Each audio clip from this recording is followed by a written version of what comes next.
Hi, everyone. Thanks for joining us today. I'm going to go ahead and give everyone about 30 seconds to join the event.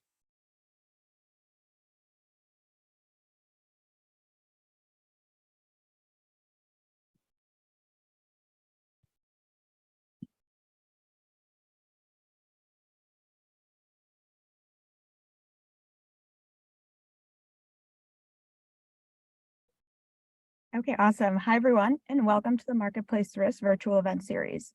My name's Andrea, and I'm the Director of Events and Logistics here at Marketplace Risk. And today we welcome the teams from Prove and Vetty. Our virtual events are designed to help marketplace and sharing economy startups successfully navigate complex risk management, trust and safety, compliance, and legal subject matter, so they can avoid distractions in order to focus on launching and growing. Check out marketplacerisk.com to access hundreds of hours of content, including our master's program, platform podcast, and previous live events. And to subscribe to our newsletter where we keep you up to date on everything, including the upcoming Marketplace Risk Management Conference in San Francisco and the Sharing Economy Global Summit in London. If you're interested in presenting at the conference, please submit your proposal on our website by March 10th. We'd love to see you there. Thank you again for tuning into today's session. And before we dive in, I want to go through a few housekeeping items. First, this live event is being recorded, so you can access the recording on marketplacerisk.com. And second, all attendees have listening capabilities only and are otherwise muted. Third, do submit your questions via the control panel. If we have time at the end, we'll answer as many as we can. If we don't get to your question, feel free to email us at info@marketplacerisk.com and we'll get your questions answered. And now, without further ado, presenters, over to you. Thank you very much, and welcome everybody. Both Redi and I are excited to dive into a little bit about our companies and what Prove and Vetty are going to be doing together. We'll be speaking about onboarding experiences and ongoing authentication and rebinding experiences, as well as some of the trends in the identity and digital identity space. So why don't we get going, and I'll start and give a little bit of an overview from Prove before handing it over to Redi. So Prove, for those of you who perhaps if you don't know who we are and what we do, we view ourselves as a modern way of proving identity. And there's some numbers here we'll talk about in more detail later, but if you're going to be a modern way of proving identity, you're going to have to make that process of onboarding users faster. You're going to have to decrease abandonment, ultimately driving additional revenue for our customers, and doing that while protecting against fraudulent and bad behavior. And we do all those things for over 1,000 companies, ranging from the top banks, the top marketplaces, retailers, crypto exchanges, healthcare, and many more in other markets that ultimately want to make sure they know who they're doing business with on their platforms. And sort of the unique way in which Prove does achieve these results is by focusing on the phone and more specifically the phone number. And we're able to, when there's a connection between a user and a service, we're able to passively determine what phone number is connected to your service. And when we know that information, we're then able to assess in the back end, again, completely passively, is there any risky behavior? Is there any risk associated in real time with that phone number? And then after we're able to assess that this is a good phone number, we then are able to determine who is the real owner of that phone number. And is that the same person who you think you're connected with? When you know all that information about a person you're working with or a user, you're able to really ensure that you're protecting yourself against fraud and bad actors. And that's great, but then can you do that in a seamless user experience, one that delights customers? And that's another really unique point about Prove, is that we're actually able to sit in the middle of those two sometimes complicated and aspects of identity that don't work well together. Prove's able to do both at the same time. Can we flip slide to the next slide? So you've heard me talk about it a little bit, but want to give you an overview of some of the lens in which our customers view Prove and their experiences with us. So there's 3 customers here. We'll just jump quickly through them and you can all read, but Built MasterCard is one customer who talked about how Prove was essentially one of the only or the only solution that actually reduced fraud while, again, determining how making it an easier, more seamless experience. That was something that they sort of looked at and experienced with us. Spark Wallet, their commentary was sort of on the same path. When they think about, and their guidance was when they looked long and wide at different identity verification providers, their commentary was to choose a provider that doesn't hinder the customer experience and company growth first, right? But if you also have the ability to have accurate and trustworthy information and decision making, that's going to be extremely important. And in their essence, in their feeling, we were sort of the only provider that met their standards. And then Synchrony Financial, if you have a branded credit card from Lowe's or Home Depot, or maybe the Gap or Banana Republic, they likely power that. They power over 80 million branded credit cards in the US, and they've been a longtime customer. Their commentary, with the help of Proof's cryptographic authentication model, Synchrony has achieved substantial increase in approval rates with only a fraction of the fraud when compared to our legacy approach. So importantly, Proof has contributed to a more streamlined customer experience, reduced fraud, and provided significant uplift in revenue. So when you can achieve both better experiences, less fraud, you obviously increase revenue. So that's what some of our customers say. And then now I want to hand it over to Redi, who can talk a little bit about Vetty. Thanks, John. So Vetty started the journey as a background screening company, primarily for gig economy marketplaces, and we expanded into other industry verticals. But for the last 2 years, we kind of evolved into an hiring acceleration platform that helps our customers onboard their employees or the service providers on your platform from offer to active, and reduce the total time it takes to onboard. If you take a marketplace, service provider is your revenue, and the time to revenue is the most important thing for you. If the service provider is not fully onboarded, they cannot bring in any revenue.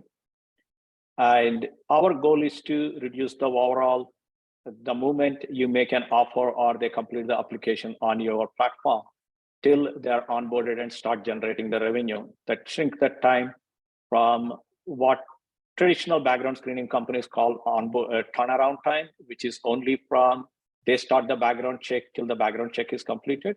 Whereas our offer to active is the entire time till the candidate is completely onboarded and start generating the revenue. And today, most of our customers, they get to their revenue 60% faster. And overall recruitment spend has gone down on average close to 50%. And they onboard their service providers within 1 to 2 days if there are no hits less than a day. Okay?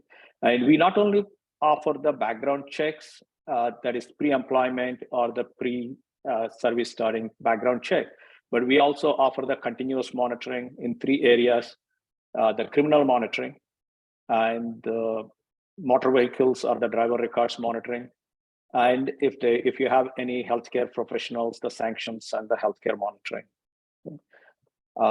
That's what Vetty is about. We help customers realize their revenue faster and onboard your candidates sooner than many of our competition do.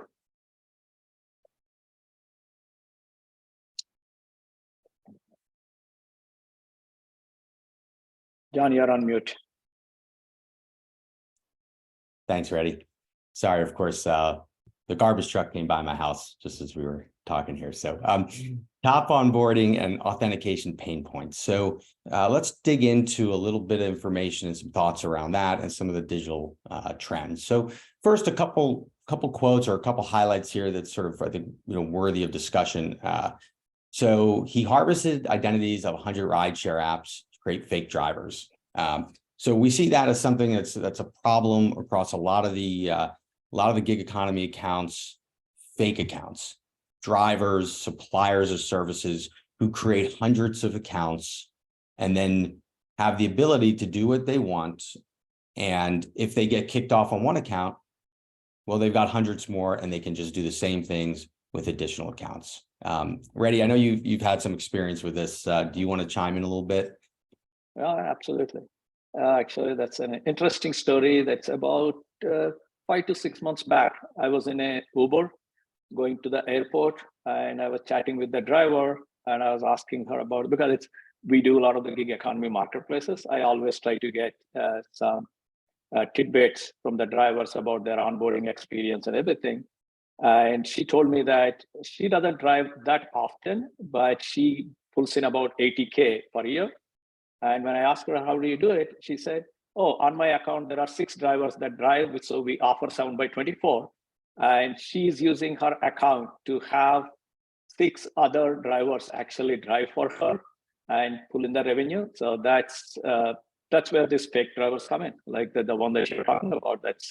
And that's a very significant issue for some of our customers, especially at the time of service delivery. They want to make sure that the person that signed up actually shows up for the to provide the service, and which, if somebody else shows up, that leaves the platforms at a much higher risk and liability. Yeah, thanks, Redi. And it's an interesting thing too. One thing I can pretty much assure you is that the rider who signed up for 100 different accounts did not sign up with 100 different phones and phone numbers that were all associated with those 100 accounts that they created. So that's something that Prove does very effectively to mitigate this type of attack vector, is ensure that whoever is signing up for an account or people who are signing into accounts that have already been created, they're doing so on numbers that are of low risk and are associated with the users or owners of those accounts. And if they're not, we can flag and stop this type of attack vector pretty easily. And further, it's always interesting to see how fraud sort of impacts people more widely. So on the second quote, fake DoorDash accounts are created, and now people who are receiving 1099 tax forms for money that they did not create, that they did not earn because they weren't the DoorDash drivers. And that's obviously a big impact that affects a lot of innocent people out there. And, even on social platforms, I think Twitter's problems have been well documented. That it's removing 1 million spam accounts a day. So whether it's a gig economy account, a marketplace, social media service, the efficacy of the people who are on those platforms is such a critical part of the value and the trust that's built up in the community that uses and relies on those platforms. So it's it's a really important thing that we're together, Prove and Vetty, are focused on solving. Do we want to jump? Thank you. So obviously fraudsters, they love the state of current state of digital identity, and consumers not so much. So a few numbers here, looking at the second number, 51% of respondents said they would switch brands as a result of slow identity verification. And Redi, I know you certainly live in this space a lot. Do you want to share some thoughts on what this number represents? Oh yeah, absolutely. That's actually a lot of our marketplace customers want to do their checks in 2-stage. They want to check the ID verification first and then move on to the other checks. If somebody fails the ID verification, they don't want to do rest of the background checks. That's one. They don't want to waste time. Number 2, they don't want to waste money. But that's typically our ID verification before we partnered with Prove involved the driver license verification, and it used to take about 5 to 10 minutes. Basically, they need to take the picture of the driver license and then take a selfie and match it with the selfie, and along with filling in all that information. So with Prove, it's the moment they input their 2 pieces of information, that's already ID is verified. with the Prove ID solution, the candidates, whether we go forward with that rest of the checks or not, and pulling in that information, that is much easier. So it reduced we take very seriously about the candidate experience and the onboarding experience. It used to take us about the overall time. It used to take about 30 minutes to complete the entire application, provide all that information. That's definitely, that's a big pain point for the service providers that are signing up on these platforms and want to get their background checks done. Yeah, thanks, Redi. I think it's really interesting. And you covered sort of the next number, the 33 seconds was the average time respondents believe it should take to create an online account, which I found to be also, really interesting and telling. I think when I started in this space, talking to different providers, different gig economy providers, especially, I thought, well, if someone wanted to be a driver on Uber or DoorDash or a caregiver on Urban Sitter or Care.com, they were highly motivated. They're going to make money. They would go through a process. And what I quickly learned was, that really wasn't the case. They had to be very efficient. The expectations were very high from what the consumer experience needed to be, or people would leave. Really, because it was as easy as it is to get on your service, it's potentially just as easy or easier for users to get on 3 or 5 other services that are similar to what you provide. I could go, if Uber's hard for me to get on, I can get onto Lyft. I can get onto a variety of other ways to make a living. And so you do have to be very competitive, or people will find easier ways to earn or to consume the things they want.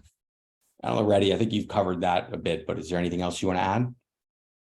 No, I think, I covered it in advance before you probably came to that number, but it's that time to fill, or the time it takes to complete that application is definitely a big pain point for our candidates. Yeah.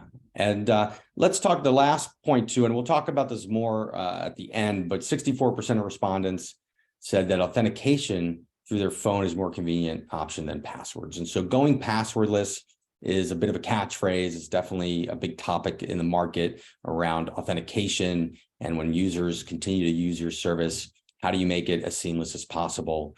And we'll be talking about that a little later on, in the webinar, but definitely an area of focus for us. We want to jump. All right, so let's talk a little more about some of the identity trends and best practices, and really how they look on an onboarding flow that Prove and Vetty are going to be working on and rolling out here to the market. So we've talked, these are similar or the same numbers that we showed before, but what Prove's solutions, and we're going to focus on our pre-fill solution, which is really for consumer onboarding onto digital services. A few things that we've heard from our customers: almost an 80% faster onboarding time. So Redi talked about going from days and hours to 10 minutes. We can take an onboarding flow to 10 seconds. So sort of that next level approach to getting a consumer or user or an earner through the onboarding process in less than potentially 10 seconds. And obviously, if you do that, if you make it this experience more seamless, 35% decrease in abandonment, which also means a 35% increase in the people using your service, and potentially 35% or increase in the types of revenues you would expect to see. So we've seen that. That's the next point. Obviously, with those first 2 increases, you're going to see an increase in revenue, and then obviously being able to grow in a way that preserves the value of your ecosystem, of your service, and you have to be able to keep the bad actors out, and we're able to do that.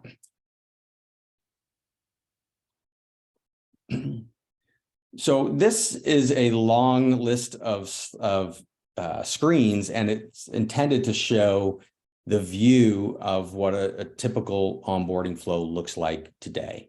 And there's about 8 screens. A few of them are pretty in depth, a lot of typing of information, pulling out and making pictures and images of driver's licenses and selfies, and going through a pretty arduous process. Maybe I'll stop before we jump to the next slide. Redi, I know this is an area that you're working on and have worked on. Is there anything you want to talk about here? Oh yeah, I think you only showed 8 screens, but when it comes to background screening, I think that's probably our candidates go through 10, 15 screens. And if one of our customers wants their lifetime address history, their probably candidate is filling in address history for the last, whatever it is, 7 years, 10 years, whatever is the amount of number of times and how many times they changed their places. And they don't even remember where all did they stay. And of course, it's not mandatory. We can still pull that information from other places, but we do also want to take the information provided by the candidate. And it's a painful exercise for them. And like you were talking about reducing the time to pre-fill and all that stuff, we were able to actually reduce the time to less than 30 minutes or 10 to 30 minutes when we switched over to mobile a few years back. Obviously, taking advantage of the native features within the mobile to take picture or scan the documents, upload them, or scan the driver license, upload them. That made it much easier than previously doing it on a scanner at home on a desktop. That's even the more difficult task. But with the proof solution that we are actually rolling out, this whole onboarding thing makes much easier. And like you said, it reduced the time it takes for the candidate to fill in all that information, at least the address history, everything else, their PII information, all that information is done in less than 10 seconds. I think probably we have the next screen where we can talk about that. Sure. Why don't we show them through this? So this is a process. We've sort of taken the time to just create a quick click-through demo of what a typical, let's say, a Go Cab company would look like to sign up. So you hear on the sign up process, you hit sign up, and all you're doing here, all we ask you to do is give us your month and day of date of birth. And at this point, before you even enter it, we've already in the background assessed what the phone number is of the device, and that it is a trustworthy phone number without any risky behavior on it. So we ask you one piece of challenge data, month and day of date of birth, and then from that, we're able to go out and get a really rich data set on the user, bring back the information to an application screen that all they have to do is review and assess if it's the correct information. Typically, our customers will allow people to edit it if they want, and then we would sort of need to reassess that new information. But what you see here is date of birth, your phone number. Again, we haven't asked you for your phone number. We're able to determine what it is, your social security number, your address, and then all you have to do is click continue. And something Redi was talking about as well, we're able to provide a similar information, all the address information for the last number of years that typically a background check company would want to have the user either fill out themselves or need to run traces against other databases to figure out. So it's a more complex process. This is all given to the user. Again, all they need to do is hit continue. And they're signed up. No need for a document scan, no need to input information to achieve a high degree of confidence that the user you're working with is the correct user and who they say they are. Redi, I'll turn it back over to you, for any thoughts on this. No, this whole process that actually, that's with the proof, pre-fill, and instant ID verification, that solved a couple of problems for us. And this is a great solution for our candidates that makes it so easier for them. You already showed the amount of address history that's pulled in. And one thing I want to, you already mentioned that we do give candidates opportunity to edit any information, but we do keep the information or the address history provided by proof, and then compare that with if candidate made any changes. We do verify both of them to make sure that candidate is not purposefully or is actually that okay, she or he deleting the address that could be problematic in the background screening. So we even though they edit the information, we do check that both the addresses to make sure that there are no issues associated with that address history, any criminal activity that happened when they were staying in that location and within that county limits and all that stuff. But there's the additional step that is actually very important for us is that because the ID is associated with this phone number, that's both the candidate identification as well as the device position with that candidate at that point of time. So the whole ID verification step can be bypassed in this case. And we know that candidate is the real candidate that actually submitting all this information. So that makes it right now with this solution, we expect the entire time it takes for the candidates down to 10 seconds. And just review the information, do that. And then we do provide them with the consent forms and the disclosure forms that they digitally sign on the device. And that's it. Their application is submitted for the background check and automatically background check starts. That's great. Thanks, Redi. So why don't we keep moving, thinking about, so we've talked a lot about onboarding, and now we want to just turn the page a bit and think about, well, ongoing authentication. And so once somebody signs up for the service that, your service, when they want to transact, when they want to log in for a shift or a job, or, any of the things that they're doing on your platform, how do you, and we hear a lot from marketplaces and gig economy companies that they also find it very important to ensure the identity is the same person that signed up for the account when they're actually interacting. And both Prove and Vetty do a variety of things in order to solve for that. From a Prove perspective, and then Redi would love to hear more about what Vetty's doing, and what we do together is we have a product called Prove Auth. So when you do a really strong initial bind or initial identity of a customer on your phone with Prove, right, we're able to then drop a token, what we call a cryptographic key or cryptographic token, onto the secure hardware element of that device.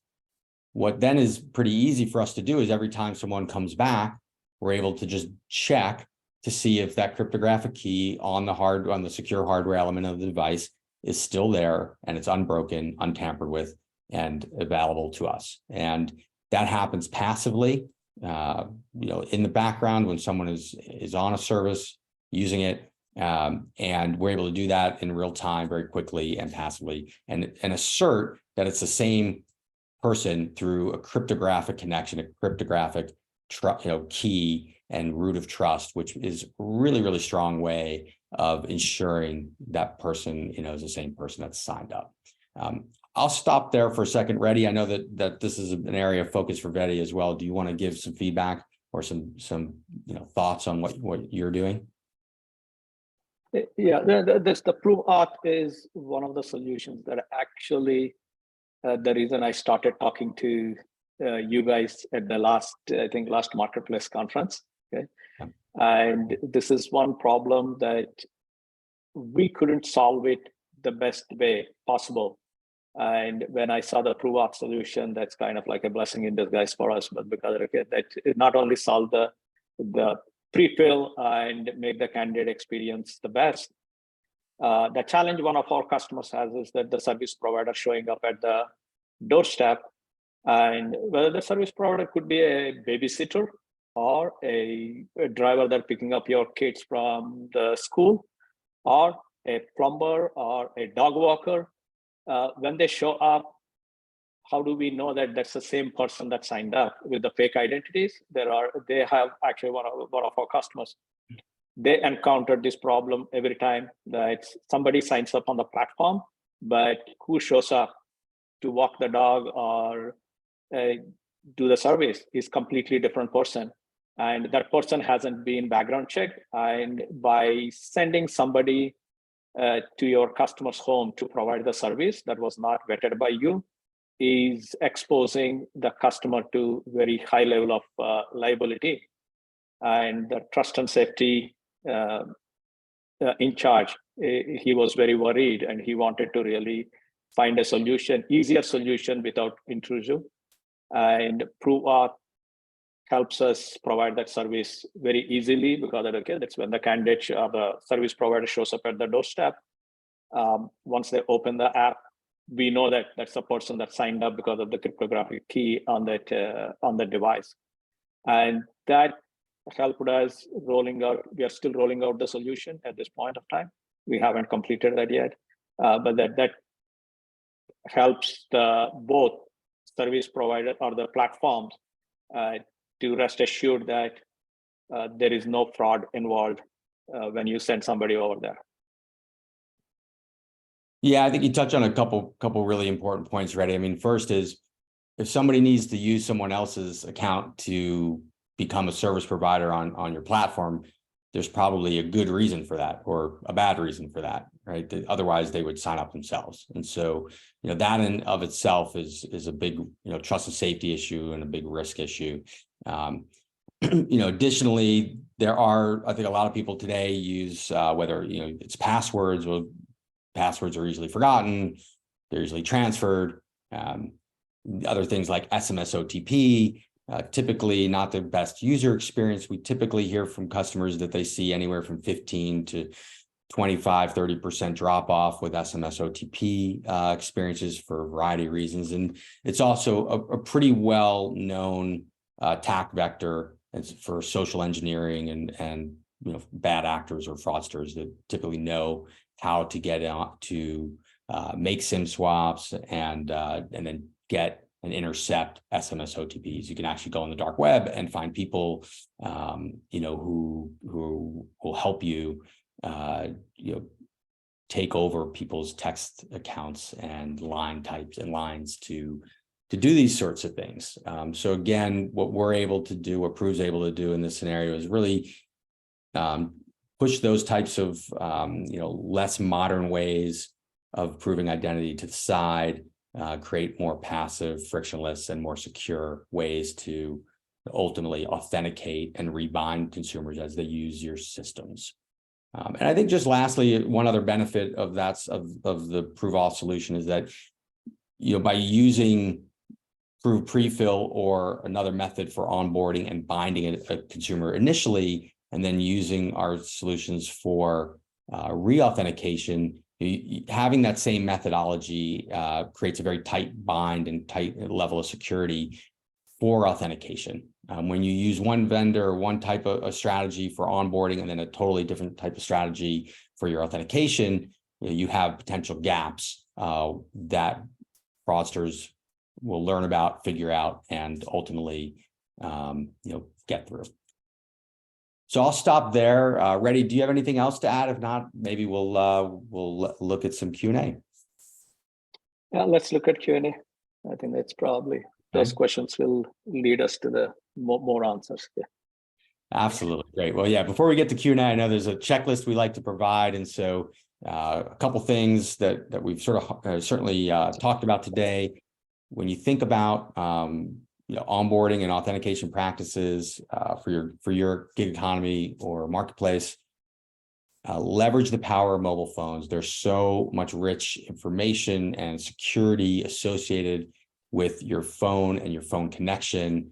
You should really be looking at that as, if not your main signal, certainly under the umbrella of your strategies, for your identity approach.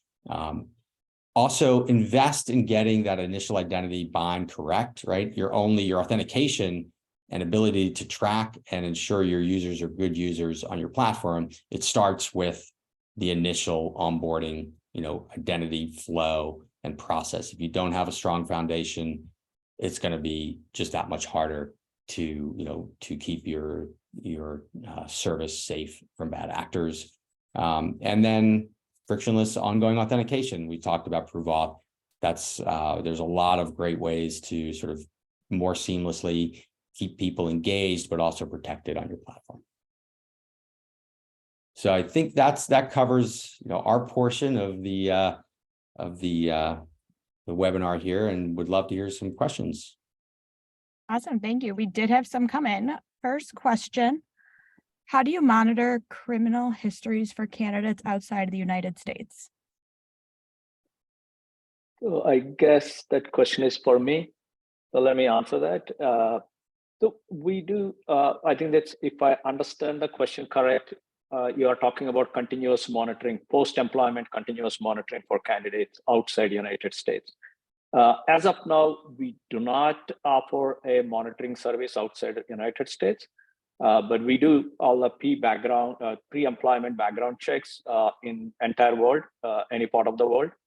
Most of our customers are based in US, but this we do fulfill to majority of our customers, they hire internationally. So right as of now, our customers hire in 67 or 68 different countries. So we provide services in all those countries, but we don't offer post-employment monitoring solutions as of now, because most of the countries don't have the databases or the arrest records information on a real-time basis. So that kind of makes it very difficult to do that. Right, next question.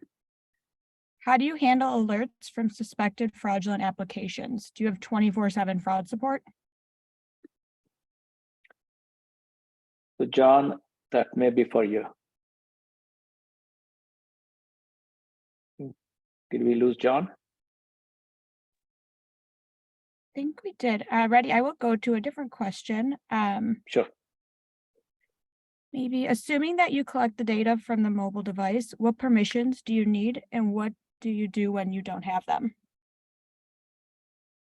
So we are not, okay, that's probably part of it is to John as well, but I answer that from the Vetty point of view. When we are collecting the data is pre-filled by proof, but its candidate needs to review the data, and at the end of it is basically say that, okay, yes, I agree to that. All the information provided above is correct and accurate, and they sign that. And as part of the background screening process, they also sign all the consent forms and the disclosures, everything that's associated with by state and federal regulations, depending on which state they are based out of. So all that part is done. Nothing changes from whether it's a mobile or the desktop. The pre-filled information, the candidate needs to basically check a box and agree to the terms, and then basically, okay, sign it. Great. And I think piggybacking off of that, someone had asked, how does this mobile authentication method translate to browser and desktop sign up? So I think that'll go right hand in hand. So John is not here, but I think that's, I will answer that, but that's anybody from Proof team, just pitch in if I'm misspeaking on the solution. So when they input the mobile number, I think that there is a link that is sent to the mobile, or when they're filling in the application form on the desktop. And if they only put in, I think that if you go to, he mentioned a couple of banks there built, and I don't know whether Proof provides the solution to Citibank or not. I have gone through that experience myself. When you go to that bank to apply for the credit card application, they just ask for your mobile number and another piece of information, your birth day and the month, or the last 4 digits of the Social Security. That's the only information that you need to provide. And to verify that, they will send you a link on your mobile phone that you mentioned. And then you need to click on that link to verify that that is the case. And then it pre-fills the entire information and pulls it up. And then again, candidate needs to review the pre-filled information, and if they want to make any modifications, they can do that. Thanks so much, Redi. And I think I will just kind of keep going with questions. And if you're able to chime in to any part of it, just let us know. Someone had asked, is there a way to verify users without IDs? And is there a workaround to verify LGBTQ plus communities who go through transition and don't have an updated ID? Hi, John. Hi, I'm back. I'll repeat that question we just had. Is there a way to verify users without IDs? And is there a workaround to verify LGBTQ plus communities who go through transition and don't have an updated ID? Yeah, I think that's one of the really strong things, at least from an identity perspective, that Prove does really well is we're not looking, you don't have to show your government issued ID necessarily. We are tracking the ownership and your identity as it is through your phone records and many other database and records that you have. So and we often get changes to address, change to numbers, changes to other pieces, potentially like names or whatnot. We're able to carry that forward with people as they go through their life and different changes that they make. So I guess I would just say we handle that very effectively. But Redi, how about you? No, actually, okay, that's one of the strong suites of the Prove, the ID verification solution, because previously we had to go through and identify them through a government issued ID. And if they don't have the updated IDs, they have to provide a certain documentation and all that stuff. It used to delay, and it also takes time for us to review that information. Now we don't have to depend on a government issued ID. Their identification is verified through the being owners of that phone. Okay. Yeah, I think in general, that's probably a good topic. I mean, a lot of people use government issued IDs and they certainly serve a purpose. And in some scenarios, if I'm applying for Uber, they probably want to know if I have a driver's license and it's valid and whatnot. So I would expect that they would still check that. But oftentimes what our customers really love about us is they diminish the reliance on higher friction, lower security methods of identity verification to just the outsource or the higher risk people or transactions. So we don't have to put the majority of our good users through a higher friction process. Let's send them through a low friction, high fidelity process first, and then only friction, a small subset of your user base. Awesome. One other question. Are you open to more markets than just Western countries? So I think probably Redi has an answer, and so does Prove. Maybe Redi, do you want to go first? Yeah, so I think I kind of answered that question previously, that for the pre-employment background checks, we do offer solutions in majority of the countries, except for few countries like, I don't want to name the countries, but there are very few countries where we cannot do especially the criminal history verification and the address verification and all that stuff. But it's 95% of the world's countries that we will do pre-employment background verification without any problem, either directly by us or through partners. The only thing that we don't support as of now is the ongoing continuous monitoring solutions outside United States. We only provide them in US. Great, and I would just add that Prove has a global solution. We have some different capabilities in different markets, depending on access to certain data sets and carriers. But certainly the US, Canada, Western Europe countries, Brazil, and then we're expanding, out from there. Has with higher level capabilities, but we also have a global line type capability where we can tell you what's the line in hundreds of countries. Yeah, one thing I will add though there, John, is that obviously we do the background checks in almost all the countries, but the time it takes in some of those countries varies significantly. Whereas in United States or some of the Western countries, it takes less than a week. In other countries, probably somebody has to go to a local police station or the courthouse to dig those records. Those things will take time. That's normally, at least on average, it takes about a month in some of the countries. Awesome. What percentage of phone numbers are not trusted phones that can be authenticated? Are there prepaid phones that lower income folks might use because they can't afford a national plan?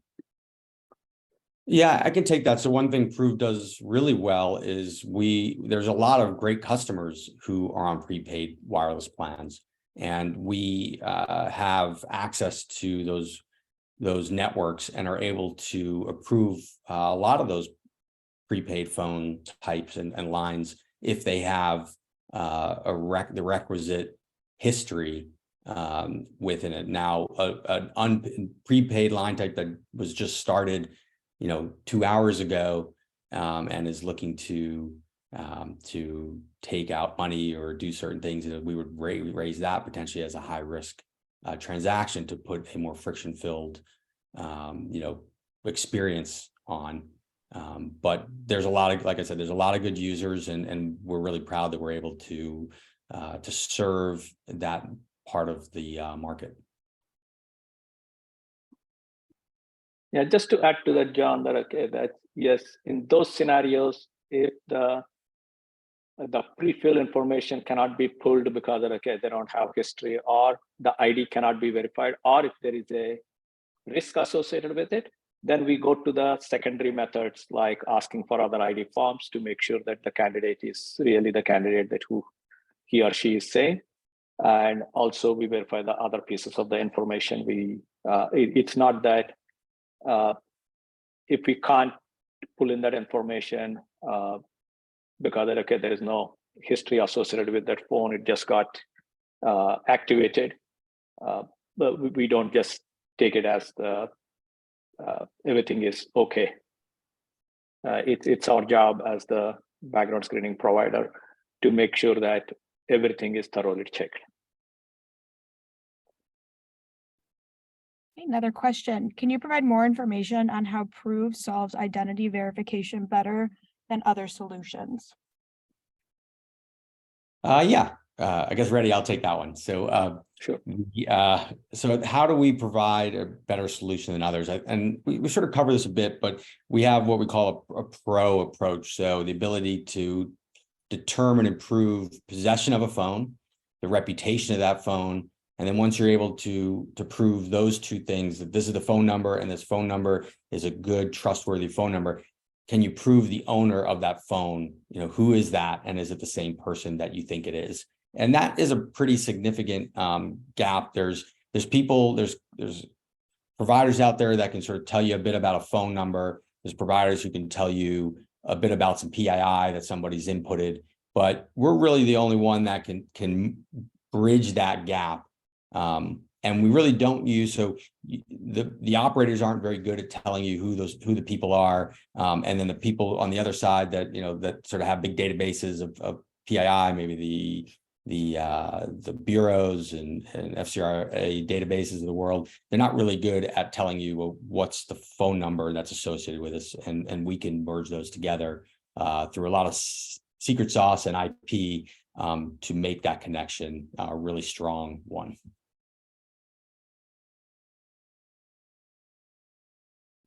Thank you. Next one, how can Prove stop someone from creating multiple accounts on their services?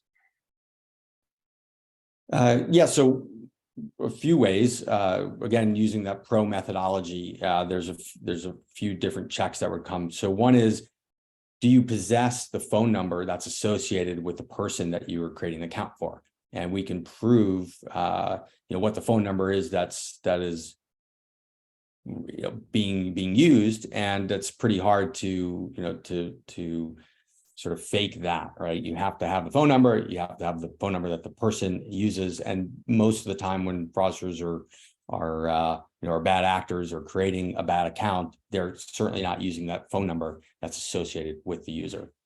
So that is primarily how we sort of catch and stop those types of actions. Thank you. Question from the crowd. Do you have any case studies of marketplace companies with a large provider base that did not have to go through identity verification when they signed up? but switched to require it for all new and existing providers? And how did they successfully obtain a high conversion of the existing base? Yes. So I think whoever is asking the question would, love to follow up with you after. At a high level, there's, we have some case studies that sort of, I think would touch on that. But we talked to a lot of folks in that scenario where they want to bring ID verification in, but they have all this user base. I think that was the question: is you have a big user base that haven't necessarily gone through this. So what we typically do is, in addition to updating the onboarding, flow, so that there is IDV at the beginning of a consumer journey, we can look at your user base. We can run a batch, essentially a bind of your current user base using all the facets of our pro methodology, at any point, and that gives you then a solid level of confidence in the user base you have. And so we work with some very large gig economy companies, social media companies, others that are trying to modernize and up level their identity strategy, and that's how we do this for them. So hopefully that answers your question. Thank you. Last question that we have for now. Someone said our service does not require users to verify their identity to sign up for their service. When our workers sign up for their first shift is when they run identity verification. Can they still use Prove in this scenario? Yeah. So some services, they might just ask for name and email to sign up for a service, and the Prove pre-fill solution is perhaps not something that you need, but you definitely, before they sign up for that first shift, right, and get access to your work place or get access to your user base, you want to then run an identity check. And so all the underlying components of pre-fill, besides pre-filling an application form, are still available to you. Again, we call it our Pro APIs, and we have some other fancy names for the solutions, like Prove Identity, but they will run all the possession, reputation, ownership checks of that individual, of the device they're using and phone number they're using, to give you the same level of security. You just don't need that user experience of pre-filling an application form at that point. And that's all we have for questions. If you want to go ahead. John, John, there was an earlier question that I answered on behalf of Prove in your absence, but I might not have given the full answer. Probably it's better for you to answer that again. So the question was that if somebody is filling the application on the desktop, how do you verify their identity? Yeah, so there's a way to essentially ping the mobile phone. If you're on a desktop, we would ask for a number. We would then access the phone number, do a possession check, a reputation check on the phone number, and assess the ownership of that phone number in real time, and then provide an assertion back to the service so that you can know, yes, this is safe. The phone number and the user who possesses the phone is the person that you're expecting it to be and who you're working with. And then they could continue on the desktop if that's what you want them to do. So hopefully that answers the question as well. Yeah, thanks for bringing that up, Redi. Perfect. Thank you. Any final thoughts? Well, from my perspective, first, thank you to Redi Karry and Vetty and the Vetty team. We're really looking forward to continuing and growing our partnership with you. And thank you to everybody who joined us today. Hopefully you got a lot of value out of it. And feel free to reach out to myself or anyone on the Prove team if you have further questions. Awesome. Well, thank you everyone for joining us today. And as a reminder, check out marketplacerisk.com to access this recording, along with hundreds of hours of content, and to subscribe to our email newsletter to stay up to date on all events. Thank you, everyone, and have a great day. Bye. Yeah, bye, guys.